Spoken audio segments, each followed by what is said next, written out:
Alright, so I've explained this in Charlie's video. For week 9, or battle for week 9, I'm kind of on the fence about whether or not I want to post it now or actually on week 9. I think I'll wait to post it till week 9. So what I'll do is I'll explain what happened again. I don't plug myself in while I play battles.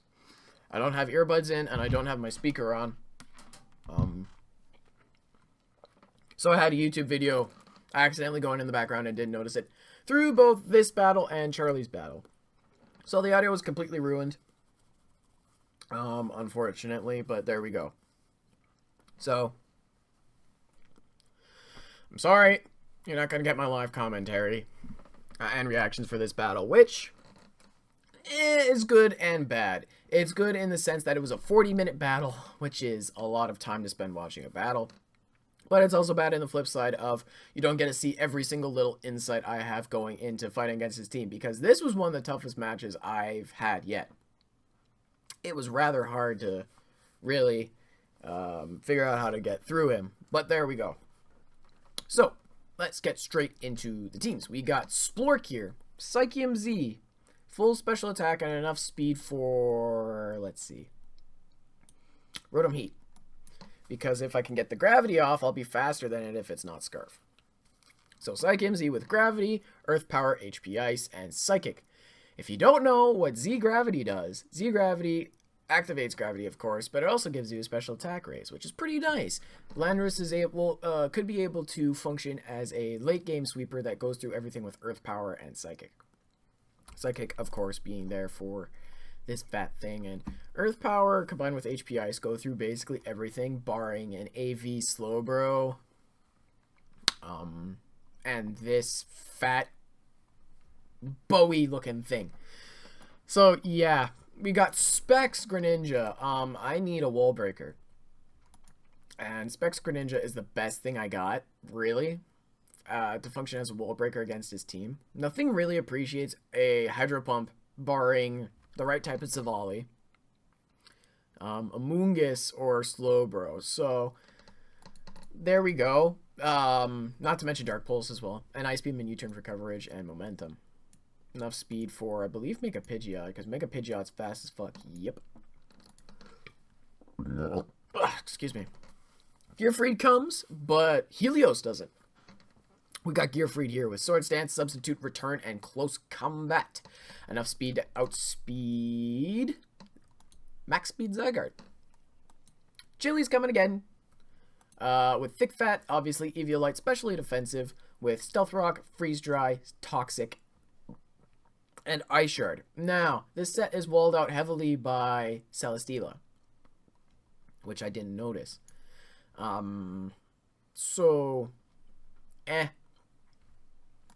There we go. We got Life Orb, Gengar, Shadow Ball, Sludge Wave, Gleam, and T-Bolt. I originally had Psychic over Dazzling Gleam, which was, in hindsight, Psychic was actually fairly bad, mediocre. The only thing that Psychic really hits, aside from Sock, is Amoonguss.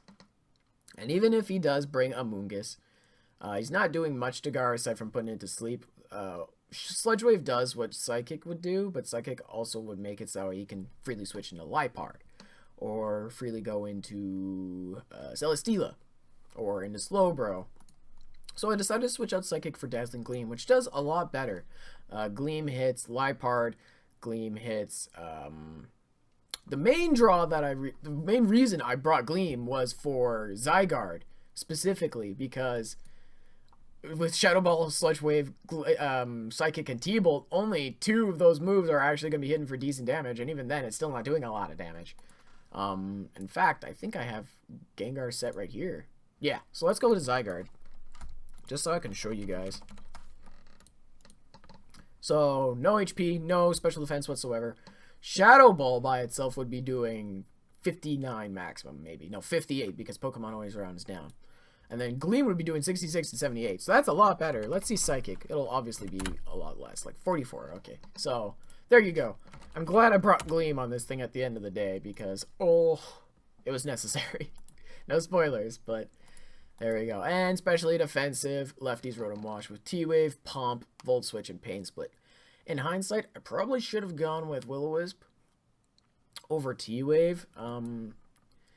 The thing is that Rotom would always come in for free on Heat or Pidgeot. But the thing I immediately noticed was if I ever bring out Wash, it's always a free switch into Zygarde almost all the time. Because Zygarde doesn't take a whole lot from Wash. Oh no, it's probably this. Yeah, okay, never mind. But yeah, so I'll just get into the battle. Now, you can see here he brought Celesteela, Silvally, Rotom Heat, Palossand, surprisingly. I'm surprised to see Palossand. Zygarde, and Sock. Now, both Charlie and SilverStar were rather riding on the fact that I bring Matang to both of their games. For whatever reason. I'm not sure why. I felt like Matang was mediocre in both their games. So I swapped them out for different mons, but there we go. So you can see his lineup there. Of course, like I already said earlier, the thing with Rotom being T-Wave, Hydro Pump, Pain Split, and Volt Switch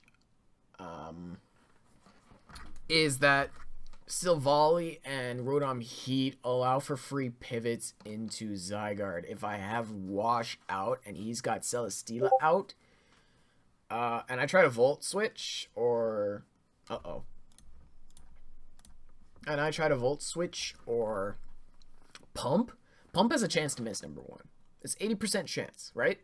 So Zygarde being there, starting to sub and D-Dance up on Wash means that I lose the game. So I basically say that the whole time. It's like, I can't go into Wash here. I can't go into Wash here. He has Heat out, but I can't go out into Wash because if I go for the Hydro Pump or I go for the Volt Switch, it's free. And then he's got the pivot for Parting Shot and Volt Switch of his own in Silvally and Rotom Heat respectively. So it's rather hard actually playing this game, but I'll get on with it now. I've been talking too much. 7.5 minutes without actually getting into the battle. So I decide starting Greninja is the best play. I can Hydro Pump, blast something away.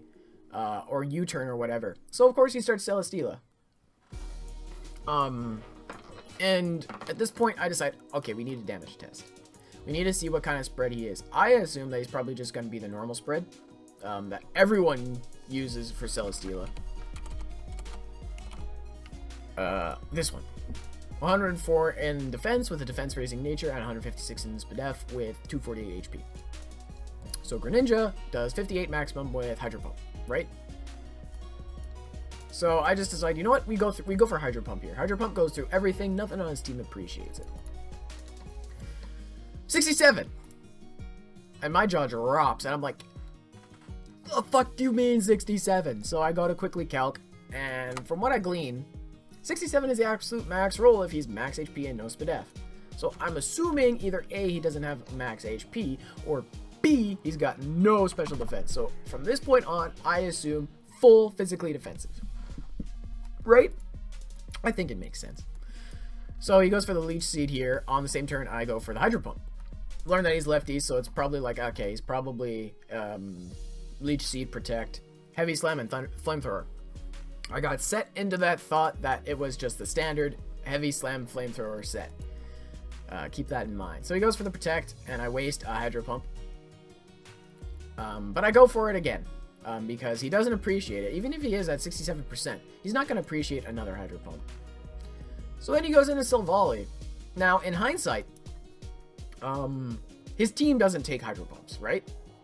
So if I kept going for Hydro Pump again and again on Steela, and he just stalled it out until Steela died, even though he needs Steela to wall out Pinsir, I'd still like 5 or 6 Hydro Pumps potentially, maybe even 7, or all of them gone on just Celesteela alone. A move which goes through his entire team. So, food for thought. At this point, he brings out Silvally. Now, I can literally pull up any Silvally set. It doesn't matter. I just put in 252, 252. Bitch, please. And the SPDF Raising Nature. there you go. 43 to 51 on each time you hit a Silvally.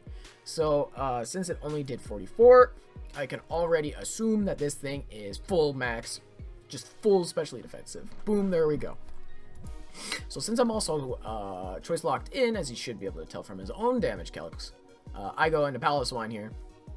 As he goes for the raw T-Bolt, and I'm like, okay, now we know. He goes for the parting shot, unsurprisingly. Nice, and Silvally. Brings back in Celesteela, which I'm walled by. I managed to get up rocks. I valued rocks highly in this match because they chip through, even if they're not doing a lot of chip, they chip through everything and get rid of sashes. Mostly it affects the Rotom Heat Pivot. Even if he can defog them with 2 of his mons. So I go hard into Lando here, thinking, okay, well, he's just Heavy Slam Flamethrower. I can set up Gravity and just blast through him with an Earth Power if he's not specially defensive. And you know what? I can't check right now anyway. So he goes for the Leech Seed, and I'm like, alright, let's go for Gravity. Time to go through his team. HP Ice.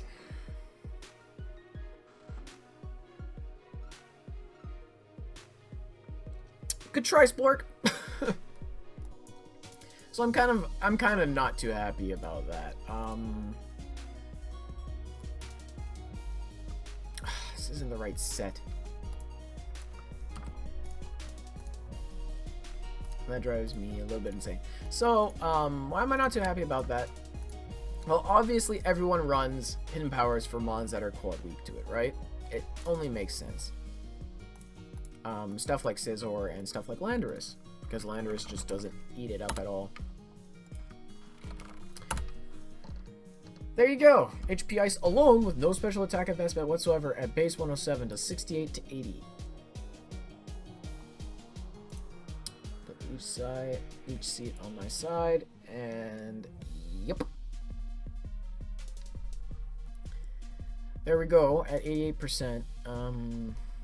Actually, let's check that. I don't think it's working properly, but there we go. I decided to go on a Zygarde here. I don't really have a choice. It took me a long time to decide what I wanted to do. Half of me wanted to go into Rotom. But again, like I keep saying, the problem is him going into Palisand or Zygarde. So I just want to go for the T-Bolt here. He decides to protect, and I reveal the T-Bolt. But I don't reveal what item I am. I could be Scarf, I could be Specs, I could be Life Orb. He doesn't know. So he's back up to full as he goes back, as he decides to go into Heat. I hit that T-Bolt and reveal that I am in fact Life Orb. He takes 24 from it. And I quickly glean from that specific amount of damage that he isn't defensive. T-Bolt doing 24 is the bare minimum of a no HP, no special defense Rotom. So I immediately assume, okay, he must be Scarf.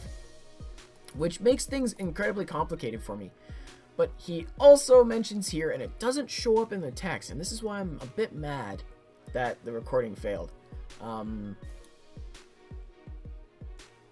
That he didn't put EVs into his Rotom. He said later on in the match after we had finished that he was so busy with all the rest of his mons, he just must have skipped over Rotom and didn't put in EVs. Yep. Right there. I'm going to shoot myself. What a great day of battles. Yeah, so I just went for the hard Sludge Wave after much deliberation. This took me like 5 or 7 minutes before I made a move. And I hit the Sludge Wave and boom, he's gone. So that's pretty cool. So he decides to go into Sock, and I'm like, okay, there's no way in hell that this thing isn't Scarf. So I decided to do the super aggressive play into Pinsir, predicting him to go for a knockoff or a close combat. And he does go for the knockoff. So Gearfried eats that, and I think I doubled out again into Gengar or Gren. I was feeling myself at this point. It's like, all right, I'm getting these. It doesn't matter. I thought, while I didn't want to lose my specs on him because he serves as my wall breaker, I felt like going into Greninja on a switch was the best play, which he did do. So he goes into Palisand and gets blown away by a Hydro Pump. I believe he goes into Celesteela again. Silvally. Now at this point, I don't want to switch. This is one point in the match where I did a lot of thinking. We already know, based on previous calcs that I've shown, that no matter what Ren goes for, it doesn't kill this Mon. Even if I click Hydro Pump again, unless it's a crit, it doesn't kill Zavali. So at this point, I'm debating what I want to do, because if he goes for Parting Shot, well, at least I get the chip off on Zavali, and then he can go freely into Celesteela, in which case I'm at a disadvantage then, because I need to switch into Rotom or something else. Well, I don't really need to, but that minus special attack will quickly add up. So I decided at this point it's just better for Greninja to go for Hydro Pumps and get off as much damage as possible and just sack it off. I feel like I can confidently get through the Celesteela and the Zygarde without Greninja's help. So I go for the Hydro Pump and it misses, unfortunately. I also calced for T-Bolt damage, and I had a chance to not kill Greninja at this range, so that's also why I decided to go for it. And he lives it. Good job, Butt Basher, but we missed 2 Hydro Pumps, which is rather unfortunate. That's a lot of damage that would have been able to kill Zavali, so I'm kind of not too happy about that. But at this point I decided, alright, go hard into Pinsir. In this league, we do not need to Mega first turn. That's something very important, because I'm in another league where you will lose your match if you don't Mega first turn. Because obviously it matters with typing and such. I quickly realized that I shouldn't Mega Evolve because A, I resist fighting types.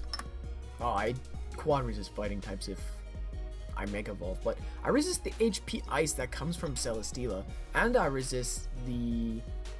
I'm fairly certain I resist the Thunderbolt that comes from Zavali. I think Bug resists Electric. I could be wrong though.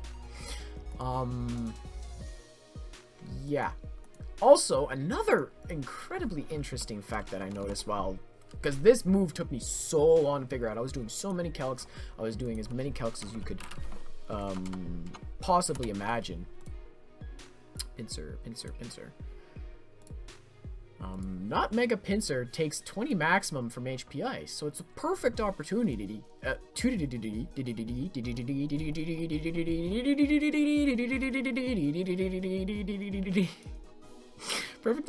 to start setting up Swords Dances. The more I kept looking at damage, the more I realized +2 close combat doesn't cut it. +4 close combat maybe cuts it. Wait, it's not even showing max special defense. Yeah, even +4 close combat doesn't cut it. So I decided, okay, time to go for +6. Even if it will result him getting really low, I don't really have a choice. So go for the sub. On the turn, he switches out from Zavali into Celesteela. I go for the Swords Dance, and he goes for Hidden Power Ice. And we're looking good because I can get some free Swords Dances off now, and everything's pretty great. Now, he knows half of my set is Substitute and Swords Dance, and this will just be a little bit delayed for a bit here. He knows that my set is Substitute and Swords Dance. He thinks I've got Quick Attack. For some strange reason, which doesn't make sense when you have Substitute. But I just Mega Evolve Gear Freed here, and he goes for the close combat. Boom, takes this thing out. Lovely. Obviously, I die to E-Speed Zygarde here, and we talked for a bit at this specific point in the game, as you can see here. He said, wait, but he immediately said GG, thinking the game was over. And he went, wait, no, but Quick Attack, it doesn't kill. +6, 252 attack, Aerialate, Mega Pinsir, to a 4 HP, 0 defense Zygarde does 56 to 66. That's wild. At the same time, Quick Attack isn't very high power, and Aerialate has been nerfed, of course. That's still pretty crazy. Even in that event, E-Speed still has higher priority than Quick Attack, so... There we go. Predicting his E-Speed... I decided I want to be ballsy and potentially throw the game away here. Though I guess if he went for D-Dance, I could just go freely into Piloswine, which eats up any move this thing goes for and just kills it with, what do you call it? Freeze Dry. So I went Gengar here on his E-Speed. Bit ballsy. I go for the Gleam here, which he lives. And he tries to go for the DD. which I'm incredibly surprised for. He should have just gone straight for the 1,000 arrows, if you ask me. Because it's an easy swap into the super bulky, full HP, whatever you call this thing, pile of swine, chili. And he just eats up the 2 hits like they're nothing from Zygarde. Go for the Ice Shard here and just kill it. He goes into Sock, and I decide, okay, I'm just going to sack off Chili. With the moves he has, he can't get through my entire team. He goes for quick Earthquake. I know at this point that he's Scarf. He basically had to be to come in on Gengar. So I'm just going to continue to go on for Ice Shard damage until he dies. He Snarled here, and Snarl doesn't kill Chili either. So it's like, okay, alright, Chili, you're doing the work. Good girl. And finally she goes down after putting in a lot of damage on this thing. Pinsir comes out. Goes for the return to get a kill. At this point, I have wanted to go on a Rotom to preserve a bit more differential, but I decided against it and just let Gearfried die, just in case he wasn't Scarf. Of course he was. Goes for Ice Punch. But I still went Gengar because I was confident that he wouldn't Hax me or crit me. And I go for the Gleam. And we win the game. So this was...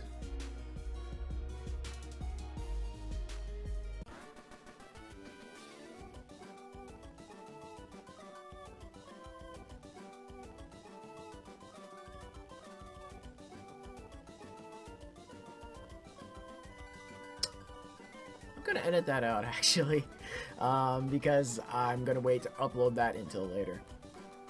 That's gonna be, yeah, you're not gonna hear that at all. Anyway, this was a really good match. I was really hard pressed to try and figure out a way to get through him with my hyper offensive team. I've got 2 switch-ins on my team to moves that he's got. I've got especially defensive Rotom Wash and especially defensive Piloswine. So having a hyper-aggressive, hyper-offense type of playstyle is pretty fucking scary in draft leagues, because if a team you go against is super bulky, you gotta figure out how to get through them without having to sacrifice your mons needlessly. Sorry, Splork. Didn't do the work this week. But there we go. I managed to cut 40 minutes down to 22. It's still not great, but there we go. Hopefully you guys will take it and not be mad at me. And yeah. There we go. A great game against you, SilverStar. I really cannot stress how amazing of a game that was. That was quite good. No, I don't think there was any hacks whatsoever. Barring the double Hydro Pump miss, I don't think there were any hacks at all. That's crazy. Yeah. Aside from the 2 Hydro Pump misses, there wasn't any hacks. That's pretty cool. Anyway, I'm gonna get up out. I talk too much, just like always. Next week we go up against Geas. I think it is Geas, isn't it? I can't look. Oh, yes, I can. Schedule. Wait, it reveals what your... Piss on it. I'll pull it over here. What the fuck does it matter? Week 6, I am up against, not Geas, Maestro. I'm terribly sorry, Maestro. I'm up against you first. We're going to be battling this Wednesday. Today is Monday, so there you go. Again, I talk too fucking much. I'm gone. I'm going this fucking way. Have yourselves a good day, and yeah, look forward to battling versus the Korean Kamalas. I think it's the Korean Kamalas.